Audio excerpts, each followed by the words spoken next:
Avant cela, on va retrouver Charlotte Dornelas comme tous les jeudis sur Europe 1. Bonjour Charlotte. Bonjour Dimitri, bonjour à tous. Bruno Retailleau, hier, le ministre de l'Intérieur a déclaré « S'il faut changer les règles, changeons-les ». C'était sur Europe 1 et CNews. Cette phrase a fait vivement réagir Charlotte. Et oui, en effet, certains ont immédiatement dégainé l'état de droit. Mais sauf à considérer que l'état de droit est une accumulation de droits non essentiels pour les agresseurs au détriment de la vie de victimes innocentes, cette réponse est inepte. Le meurtrier présumé de Philippines est condamné pour viol, libéré avant la fin de sa peine en vue de son expulsion, qui n'a jamais eu lieu en raison de l'absence de réponse de la part du Maroc dans les délais. C'est un échec qui s'est pourtant fait dans les règles actuelles du droit. Qu'on nous dise donc clairement quel principe fondamental aurait été bafoué si l'État s'était donné les moyens de faire appliquer sa décision d'interdiction de retour sur le territoire. L'état de droit est devenu l'équivalent du droit divin dans les débats.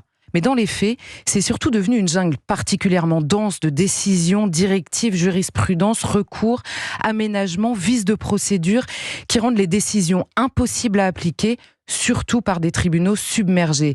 Et voilà ce qu'il faut changer pour sauver la justice. Mais est-ce que ce n'est pas normal, Charlotte, d'être attachée à des principes qui régissent la justice et de ne pas en changer à la première occasion, au premier drame venu, fût-il absolument dramatique ?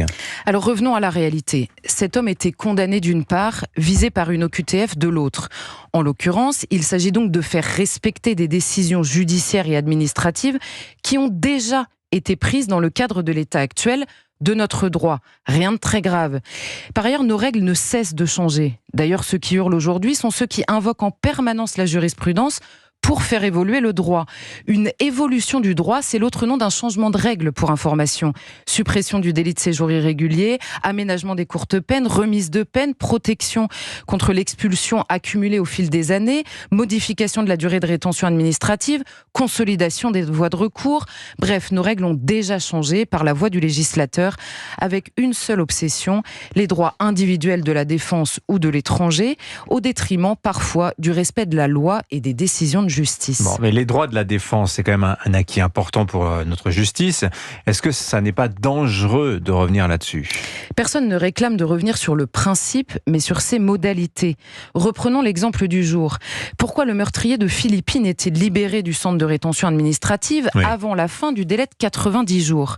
Parce que la loi française exige, au-delà de 60 jours de rétention pour pouvoir la prolonger, que la préfecture ait la preuve d'une expulsion rapide. Or, le Maroc ne répondait plus. Même l'Union européenne n'en demande pas tant. Est-ce qu'une prolongation de rétention de quelques jours, sachant la nature des profils qui sont désormais placés dans ces centres, divise vraiment l'humanité entre la démocratie et la dictature ? Soyons sérieux. En affirmant que la liberté est la règle en toutes circonstances, en considérant trop souvent les coupables comme de potentielles victimes et en multipliant par conséquent les injonctions contradictoires, le législateur a organisé l'impuissance de l'État à faire respecter ses propres décisions et lois et parfois, malheureusement, la vie de ses citoyens.